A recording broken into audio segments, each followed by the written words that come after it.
How to be confident with humbleness. Ang pagiging confident ay magagawa mo sa pamamagitan ng pagpapakumbaba. Paano ko ba ito nasabi?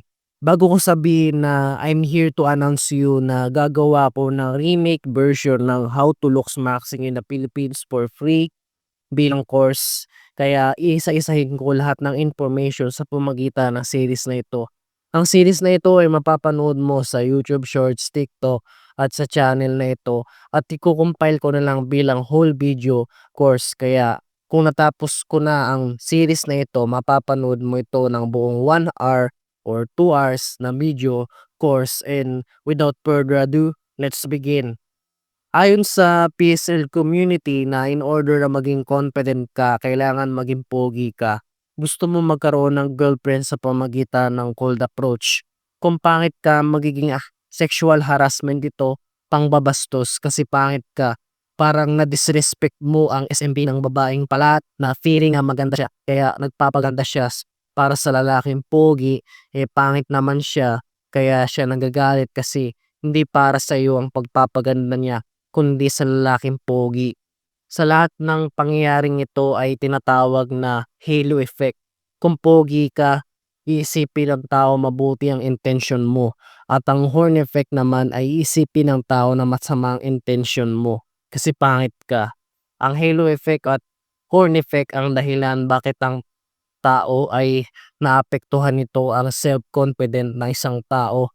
Kagaya ko, dati akong sub 5 na pangit kaya meron akong social anxiety.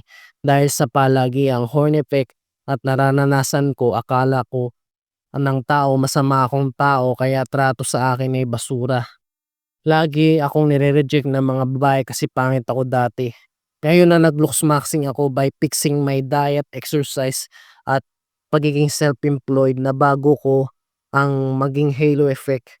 Kaya ang trato sa akin ng tao ay may respeto at tingin ko hindi ako nahirapan makahanap ng girlfriend kasi madali na lang magka-girlfriend kapag pogi ka. Di ko sinasabing poging-pogi talaga ako, hanggang ngayon consistent pa rin ako sa daily habit ko na pag-aalaga sa sarili sa pamamagitan ng looks maxing. At sana gayon din kayo ng mga audience ko sa YouTube. So ngayon, umabot na ako ng 1 taon sa looks maxing sa journey ko at inaamin ko madami akong kalaban sa looks maxing. Ang sarili ko, ang mga demonyo at buong mundo kasi di lang naman panglaman kundi pang spiritual. Kaya tuturuan ko kaya ng looks maxing kasabay ng good morality kung paano ka makikitungo sa kapwa, maging mabuting tao. Kaya you are lucky sa channel na ito. Gusto ko pogi ka na at mabait ka pa at the same time. Kaya tuturuan kita mag-looks maxing kasabay ng pagiging mabuting tao. Mabait ka na, maganda pa ang panglabas mo, maganda pa ang pangloob mo. Kasi may mga looks maxers at supermodels na maganda ang labas pero ang loob madumi. Kaya mag-ingat kayo sa papakinggan yung looks maxer kasi kahit din ako mag-ingat din kayo kasi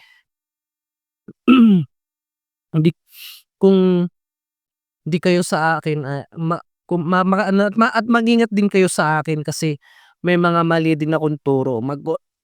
Mag-comment kayo below at willing ako magpa-correct, sa mga maling information ko online at willing ako mag-accept ng iyong constructive criticism para mag-improve pa ang channel na ito. Kaya ituturo ko naman sa inyo paano maging confident. Ang pagiging confident ang first step ng looks maxing. So paano 'pag tinuro ko sa inyo na no matter maging pogi ka naman o pangit, ayan na nakikinig ay para sa inyong lahat na sasabihin ko kasi may mga pogi na walang self-confident. Totoong nangyayari ito sa mga pogi na torpe sa babae at lalo na kung pangit kang nanonood, wala kang self-confidence kasi nga pangit ka nga, eh. May mga senaryo na kung sino pang pangit yun pang mataas ang confident ayon daw sa mga babae. Yung mga pogi daw di daw sila pinapansin, yung mga pangit na lalaki daw nag-a-approach sa kanila. Nakakatawa kasi yun ang realidad. Kaya sasabihin ko na maging pogi ka man o maging pangit, ituturo ko na maging confident ka. Makinig kang mabuti na in order na maging confident ka, kailangan maging humble ka. mapagpakumbaba ka, maging pangit ka man o pogi, mapagpakumbaba ka. Baka sabihin niyo useless naman ang advice mo Bro April, what do you mean na maging humble ka in order na maging pogi ka man o pangit? Ganito, uunahin ko ang kalagayan na pogi ka na nanonood kasi kailangan mo maging humble, pagpapakumbaba para maging confident kasi may mga pogi na walang confident. Ganito, ang pagiging mapagpakumbaba will fix your anxiety bilang pogi. May mga pag-aaral na attractive people ay mayroong body dysmorphia na tingin nila sa sarili nila pangit sila, pero sa ibang tao hindi. Meron din naman ako nito, kaya palagi akong tumitingin sa salamin at makakatulong ito para ikaw ay mag-ayos 'pag nakita ka ng crush mo bilang may body dysmorphia. I recommend na idagdagan mo na ang pagiging mapagpakumbaba sa iyong looks maxing routine kasi ganito, makakatulong ang pagiging mapagpakumbaba sa lahat ng mga bagay. Una, it helps you build a better relationship. Ang pagiging mabuti at maunawain ay makakatulong sa iyo na maging open ang mga tao at feeling ng mga tao na mahalaga sila sa iyo at makakatulong ito para makaiwas sa anumang away kasi ikaw ay mapagpakumbaba. Ikaw ay humihingi ng tawad kung nagawan ka ng masama ng tao at pagkakatiwalaan ka ng tao kung ikaw ay mapagpakumbaba. Pangalawa, makakatulong ang pagiging mapagpakumbaba dahil sa nai-improve nito ang emotional resilience. Makaka-adapt ka sa anumang problema mo sa buhay. Wala kang gaanong stress at anxiety kung ikaw ay mapagpakumbaba. At dahil madali mo lang ma-accept ang pagkatalo at pagkabigo mo sa buhay, meron kang inner peace. Ganito, ang halimbawa kung pogi ka ay kung ganito ang halimbawa, kung pogi ka may pagmamalaki mo na pogi ka, pinagmamayabang mo. Kung mapunta ang crush mo sa mas pogi pa sa'yo, lalo ka lang masasaktan kasi umasa ka na ang crush mo ay may gusto sa'yo, eh hindi naman may gustong ibang mas pogi sa'yo kaya kaya ka nasasaktan. Bilang mapagpakumbaba, iisipin mo na lang na there is always mas pogi pa sa'yo kaya hindi ka masasaktan. Eh, ano, mas pogi yan sa akin kaya kaya siya sinagot. Kaya madali ka na lang maka-move on. Pangatlo, makakatulong ang pagiging mapagpakumbaba sa iyong personal growth. Dahil nga mapagpakumbaba ka, lagi kang open na matama kung may pagkakamali ka at alam mo naman na di mo naman alam ang lahat. Ikaw ay bago kunyari ikaw ay bago pa lang sa trabaho at willing kang magpaturo kasi alam mo na hindi mo alam ang gagawin kaya bilang mapagpakumbaba ay naamin mo na wala kang alam. Di tulad ng mga mayabang na, "Alam ko na yan, ako pa, ako."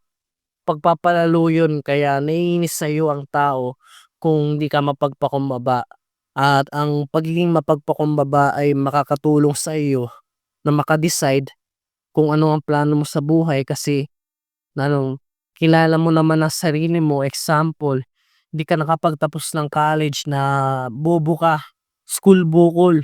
Bilang mapagpakumbaba, pipili ka na lang ng trabahong janitor kasi, ah, alam mo na alam mo na wala kang alam at hindi ka nahihiyang maging janitor. Pang-apat, makakatulong ang pagiging mapagpakumbaba sa pagiging leader, teamwork at adaptability. The leader wants a follower at first. Great teamwork has a great leader. You can adapt in every situation once na you are humble. You acknowledge your weakness to be stronger.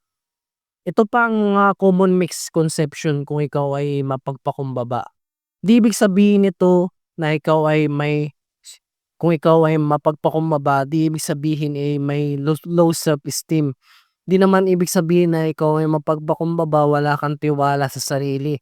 Ang tunay na mapagpakumbaba at pagiging confident ay hindi mayabang. Alam mo na kakayahan mo at hindi mo na kailangan patunayan pa sa ibang tao ang pagpapakumbaba. Ito ang misconception pa. Ang pagpapakumbaba ay hindi ibig sabihin, hayaan mo na lang na gawan ng masama ng mga tao, kundi lalaban ka rin ng may pagpapainuod sa kapwa mo at may paggalang at karapatan. Ito naman, makakatulong ang pagiging mapagpakumbaba kung ikaw ay pangit. Baka sabihin niyo, "Pangit nga ako Bro Efren, mapagpapakumbaba pa ako." Let me explain. Di porket meron kang hornepek, pangit ka, kaya galit sa'yo mga tao, eh di totohanin mo na na maging masamang tao ka dahil sa hornepek. Huwag mong tukarin kundi maging katulad ka lang ng mga Disney villains na pangit pa, masama pa ang ugali. Kaya huwag kang magrereklamo sa bakit ka nilikhang pangit. Kalooban ng Diyos na pangit ka. Ito ang katwiran. Roma 9:20 hanggang 21. Ngunit o tao, sino kang tumututol sa Diyos na bagay na hinulma? Kaya baga niyang sabihin sa hinulma, bakit ako ginawang ganito? O hindi baga makapangyarihan na magpapalayok sa putik upang mula sa isang masa ay gumawa ng isang sisidlan sa ikaw pupuri at ng isa naman sa ikahihiya. Ang paliwanag dito na hinalin tulad tayo sa palayok at ang Diyos ang humulma, dapat hindi tayo tututol kung wala tayong karapatan na questionin ang paglikha sa atin ng Diyos.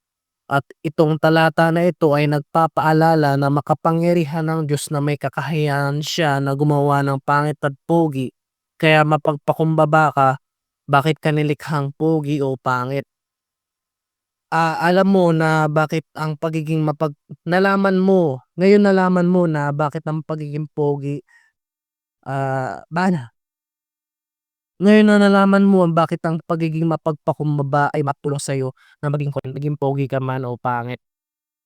Ang message ko naman sa'yo ay maging pogi ka man o pangit, ang problema mo hahanap ng asawa, i-recommend na maging mapagpakumbaba ka pa rin anuman na sitwasyon mo sa buhay. Kasi ang asawa sa Diyos, galing yan sa Diyos. Kawikaan 19:14, bayat kayamanan ay nimana sa magulang, ngunit ang mabait na asawa ay galing sa Panginoon.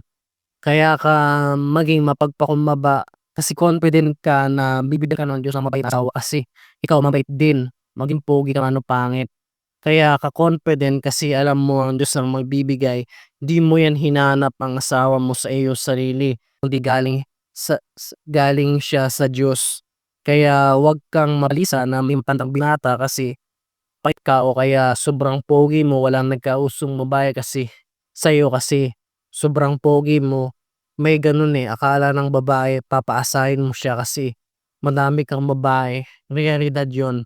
Kung may kasama kang Diyos, mapapanalo mo ang sinta mo, maniwala ka. Kaya ako nagsumikap na maglingkod sa Diyos para mabigyan ako ng Diyos ng mabait na asawa. Itong problema, 'di pa ako subok at ang dami ko pang kailangan malaman sa pananampalataya at ang dami ko pang pagkakamali at kailangan kong itama at alam kong 'di ko alam ang bukas. Kung baka nga bating ako, wala akong asawa o meron mang asawa, isipin mo na lang na ganito, lagi kong iniisip ang Diyos nilikha si Adan maglingkod sa Diyos. Sabi ng Diyos masama sa lalaki na mag-isa, ilalalang ko siya ng makakasama niya. Nilikha si Eva, ang babae, para maging kasama ni Adan sa paglilingkod sa Diyos. Kaya ikaw lalaki, nilikha ka ng Diyos na maglingkod sa Diyos. Di ang babae ang iyong paglilingkuran at sasambahin mo. Dahil ikaw ay ikaw ay manya, kaya gagawin mo lahat para sa babaeng mahal mo. Yun ang totoo. In reality, dapat mahal mo ang Diyos higit sa lahat. Di ang babaeng sinta mo. Kaya ang aral dito sa video na ito, dapat ang motivation mo ay maglingkod sa Diyos. Iibigin mo ang Diyos ng buong puso mo. Hindi mo iibigin ang babae na sinta mo higit sa Diyos. Dapat ang Diyos ang priority mo, munang maglingkod sa Kanya. Bali, dagdag na lang ng Diyos sa iyo ang babaeng sinta mo. Ganito ang ganito. Alam ng Diyos kung gaano ko siya kamahal. Kaya maging bating man o walang asawa sa hinaharap o mapunta man sa ibang lalaki ang crush ko na mas handa kaysa sa akin, okay lang at least alam ng Diyos ang puso ko at sigurado kung kakaawaan niya ako sa panahon ng paghukom. Ganito, maipapakita mo ang tunay mong pagmamahal kung mas mahal mo ang Diyos kasi ang babae sa panahon natin ay may mga imperfection. Mahirap makahanap ng babaeng mabait sa panahon natin. Halos lahat ng babae sa panahon natin ay sexual, hindi nagkakagusto, gusto pogi. Kaso in reality kaunti lang ang mga pogi. Kaya advocacy ko sa channel na ito na lahat ng Pilipino ay magbuksmaksi para hindi sila ma-reject ng crush nila. Kasi yun ang totoo. Ang babae ay mahilig sa pogi at alam ko sa sarili ko. Kaya naman ako gusto ng babae kasi pogi ako eh. Na isang bagay na heartbroken ako lalo kasi kung kailan pogi na ako doon lang ako nagustuhan ng crush ko. Kaya nasaktan ako sa realidad kung black pill ka na nagtatangi ang tao. Kaya bilang Luxmaxer naniniwala pa rin akong may Diyos. Kasi may mga Luxmaxer na di naniniwala sa Diyos. They deny the existence of God porket may tatangi lang ang tao, may pogi at pangit. Magkaibang species daw ang pogi at pangit. In reality, may pogi at pangit kasi kalungan Diyos yun. I hope na matulungan ko kayo sa video na ito na alam nyo na kung ngayon alam mo na kailangan nating maging humble para maging confident, more videos to come, one at a time, with God willing. It's not over until you win your crush. So looks max to your potential and see you in the next video.